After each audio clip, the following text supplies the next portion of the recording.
In today's episode, Peyton Manning trades in his horseshoe for the whole horse. Roger Goodell proves that even if you're a saint, you're still going to have to pay for your sins. And also, Tebow Mania joins Linsanity in the Big Apple. All that and more, you're watching The Pitch.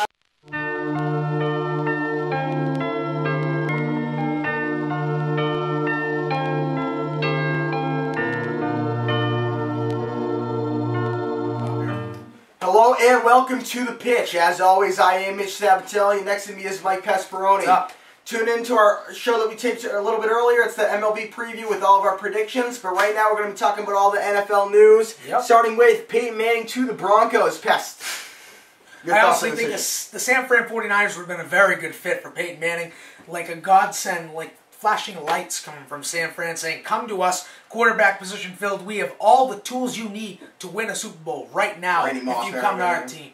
They just big signings in general for them. But unfortunately, they couldn't get the biggest signing on the free agent market, that being the San Fran 49ers, putting them in Alex Smith in a tough spot. But for Peyton Manning, I think this is a great move for him personally to move on from the Colts, who are trying to rebuild, and move into a Denver team that is like sending him flower gifts and everything, telling him like, come to us, come to us. John Elway really wanted him to come. John Elway being a man who won back-to-back Super Bowls when he was 37 and 38, finally getting over that hump, trying to win those Super Bowls when he's older, knows how Peyton feels, brought him in, said, we'll give you all the money in the world. You're one of the best, arguably the best quarterback in the NFL. We want you to play for the Denver Broncos, so come home, big guy. Yeah, I love this move for the Broncos, too. I do think Tennessee Titans was the better fit. Yeah, he played his college ball there. However, I think he's going to be real comfortable with Denver. It's similar to Indy, not, New York, Broadway lights. He can sit back, be in the middle of the country, not too much media there. And also, I love this move for John Elway. I think he's always had in his back of his mind that Tim Tebow isn't his guy. I think now he can move on and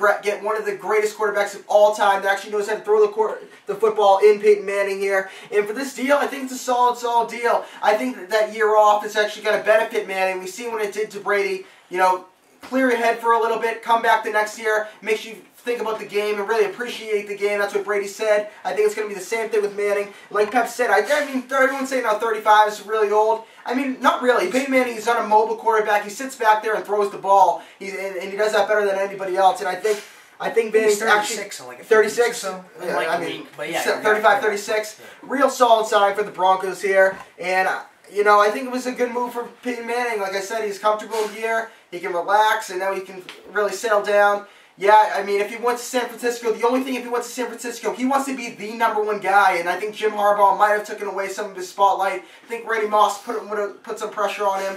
Now with Denver, John Fox is going to be the guy as the coach for the Denver Broncos. I think Peyton Manning can sit down there and say that it's not his team, but it's definitely his team. Come in there, started new chemistry with Eric Decker, Demaryius Thomas. I really like that move. Also a very winnable division, let me just add.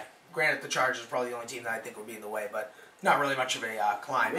But let's see, Peps, is the Broncos now contenders for the Super Bowl here? I think they are, but I think there's going to be a couple teams getting in the way. The problem is, I think they have a pretty good defense. It's just you gotta start that offense up more. Peyton's gonna connect with his receivers, connect with tight ends, connect with his running back, get everything in place. I think they eventually will, but you have to get by teams like the Ravens and the Patriots. It's gonna be very tough teams to get by. Teams who have been at the dance before. Been to the dance before those teams, and I think the Patriots ultimately will be that team that gets in the way of that. Yeah, no, I think they're definitely contenders here, and like Peps just mentioned, they just got some real good tight ends here. Joel Dreesen, who I've always thought was a #1 tight end there for Houston, behind Owen Daniels. And also they get Jacob Tamme. Everyone thought Dallas Cook was going to come over there, but Tammy's a little bit younger. He had that chemistry back 2 years ago. I think that's real good, and it's going to keep Peyton Manning settled down, give a target that he knows about. And also I think having young guys there rather than experienced veterans like Randy Moss, I think that's going to help him out with Demaryius Thomas and Eric Decker. And I think they're going to be contenders for the Super Bowl. I don't have them going to the Super Bowl. Any team with Peyton Manning. I think Brady will get back to the Super Bowl with Brady and Lloyd. We're going to talk about it a little bit. And also I like the Ravens there. Best defense of the game in my opinion. And also, the Jets. Yeah, we're going to talk about them right there. But I really like Rex Ryan in that defense. So it's going to be tough. However, I do think Broncos have an easy ride to win that division. I think they will. Moving on to the other huge story this week.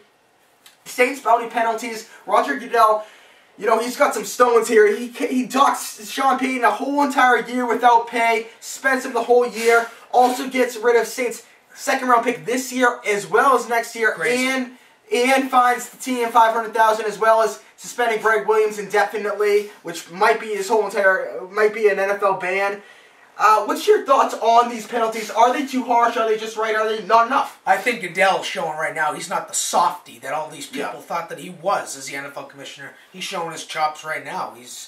Sean Peyton for the whole year is suspended, which puts Pete Carmichael in a tough position. He's going to have to probably come up with Spagnuolo coming in with the new defense that he's going to have to work with. Greg Williams is suspended indefinitely over there, coming into St. Louis, a team that's trying to rebuild with the Sam Bradford as a quarterback. Very tough position.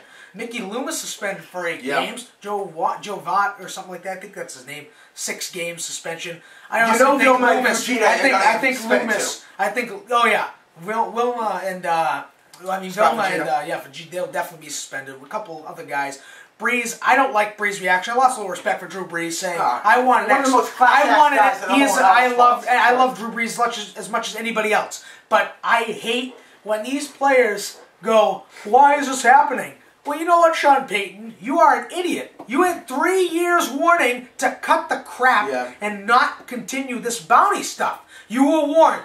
We are going to be doing investigations, so stop this nonsense because you will get caught and you will get fined. That's exactly what happened, rightfully so. So Drew Brees, just shut up. You're a great talented player, class act, one of the best quarterbacks in the NFL. Just don't say anything else. And I think if anything, I think Mickey Loomis should have been suspended for the whole season in my eyes. Yeah, that's true. Now listen, out of all the commissioners in the Big Four sports, Bettman, Selig, Stern, this is by far my favorite commissioner. I think Roger Goodell really puts a statement that he is the guy there. This is his league, and he's going to do whatever he can.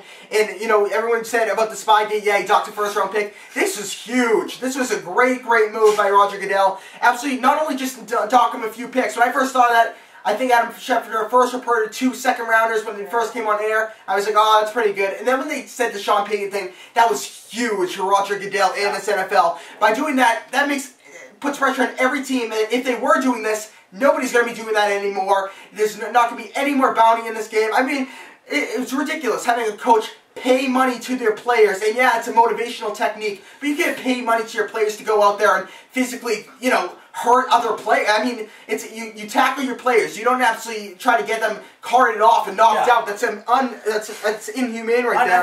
Unethical. I love this move by Roger Goodell. And I think Sean Payton deserved it. I think the Saints deserved it. They do need to get Drew Brees no matter what. And I think that's more of a last thing in their mind because they have him tagged. Yeah, they got Marcus Colson on their radar. They got Marcus Colson, and what Pep said was true with his comments. However, Drew Brees is arguably the most class athlete in any sport, in my opinion. They need to sign this guy and really give them any leverage. If what Brees wants, just give him the money. That's all I'm saying. But we got to move on to the other huge story here. Tim Tebow to the Jets.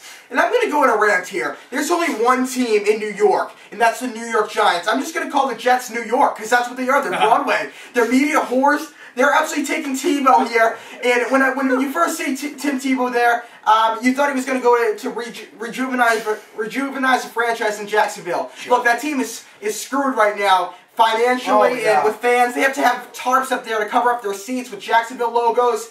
You know, this team really needed some money. They're talking about moving them to either Las Vegas, Los Angeles, way out there. And, you know, I think this has been huge for Tim Tebow and his legacy to go to Jacksonville, especially if they're saying how they asked Tim Tebow if he'd rather be a Jet or a Jaguar. I think that's bogus, but apparently he said he wanted to go to Jets. Do you think he'll eventually take over the starter position? Yeah, I'm going to talk about that in a sec, but I just want to say, I think Rex Ryan, I mean, he did this as soon as the Patriots came out there and said they might be going out to Tim Tebow. That's exactly when you see the Jets there. Jets were complete idiots. Yeah, they only gave him a 4th-round pick. That's fine. However, you just signed Mark Sanchez to a 3-year extension, saying that he's your guy after you just saying how we're going to the Super Bowl last year, we're going to the Super Bowl the year before. You didn't go to the Super Bowl either.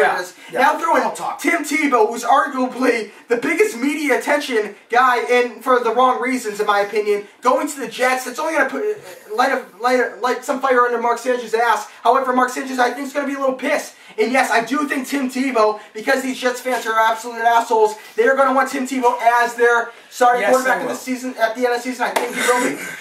My thing is, first of all, Cromartie, I love what Cromartie did. Yeah. Even after the trade went down. No, he said that Why before. did we sign? Yeah, but then he stuck with it afterwards. He didn't even think to, like, say something else, like, I apologize for my comments. He stuck with, why did we get Tebow when we need to find more weapons for Mark Sanchez, who we just signed to a 3-year extension? First of all, this extension is a joke of an extension in my eyes. I don't know what the hell the Jets owners were thinking. We're going to give him a 3-year extension. I think it was like $2.5 million the first year. We can get rid of you after the first year. We can get rid of you after the first year. You know, we really trust you. We're gonna trust the franchise in your hands. You know what? I think this is all baloney because Tim Tebow, they said he had an option to go to either Jacksonville or New York. He went Jacksonville. He grew up there. The Florida Gators. But I think he wants more. He wants Broadway. He wants the attention because that's all he has in this league is the attention. He doesn't have the attention. He can't throw the football. I didn't say that. I said that's all he has in this league is the attention.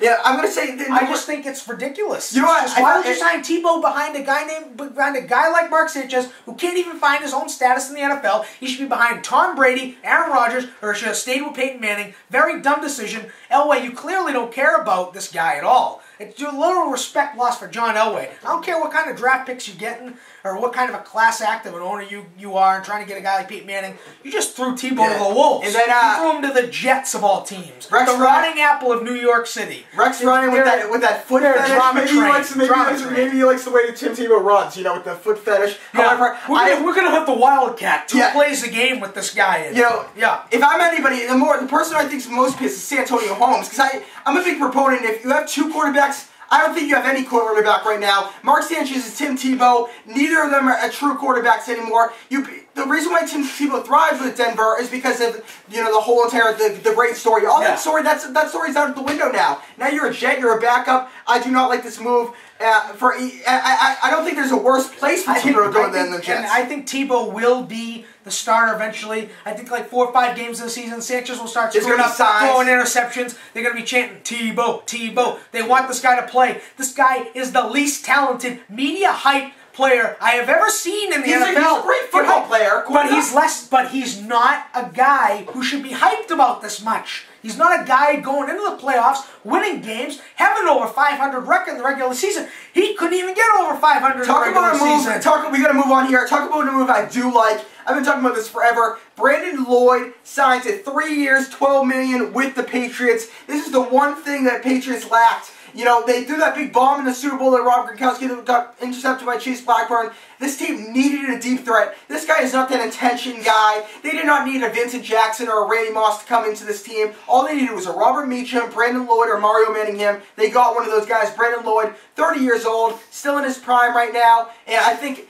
Brandon Lloyd loves Josh McDaniel's system. I absolutely love this move here. And only $4 million a year? Are you kidding me? For Brandon Lloyd?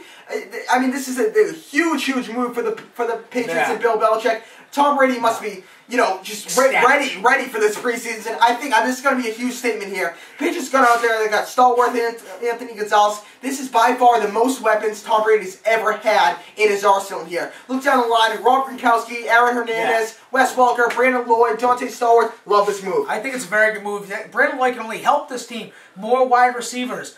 I mean, it's just a great move for the Patriots, and I think it works out for both sides. So yeah, rapid fire here. Hines Ward retires. Real emotional. Real sad. I mean, he's a guy who's been loved by his team, hated by every other team because he's scrappy wide receiver. He'll go after you. Respect for Hines Ward. Greatest blocker. Congratulations on a great career. Greatest blocker of any receiver in my eyes. Yeah. Huge, a couple thousand-year receiving years for him. I think he might be in the Hall of Fame. Mario Manningham to the 49ers as they also get Alex Smith. If I'm Alex Smith, I don't know why I'm re-signing with the 49ers after they just, slap me in the face. That would be the dumbest thing ever. Why would you not re-sign with the 49ers? You're going to go to Miami Dolphins, who completely stink. Yeah, but you just took your team to the playoffs here and arguably almost got them to the Super Bowl. He didn't and take then you come up there. You come up there. Carried them through that but with just Michael Crabtree and Vernon Davis, I mean, it had to have something Frank with Gore, that. I forgot he played too. Okay, I'm talking about receivers here. Alex Smith. You know, you go out there, you try to go Peyton Manning, I'd be pissed. But it is good for the 49ers here. Now he has very good move. Tons of weapons here with Mario Manningham, Randy Moss. Good for both sides, I think. Matt Flynn, I love this move. Seahawks finally have a quarterback, 3 years, $26 million. I've never seen a game that was so beneficial to a player in my life here with the Packers. Great move. Marcus and the Bills, that's a very big move. What a line. Kyle Williams, Mario Williams, Green-Ellis, Darcel Harris. Never fumbled in his career. Never fumbled. Great move. And finally I have a guy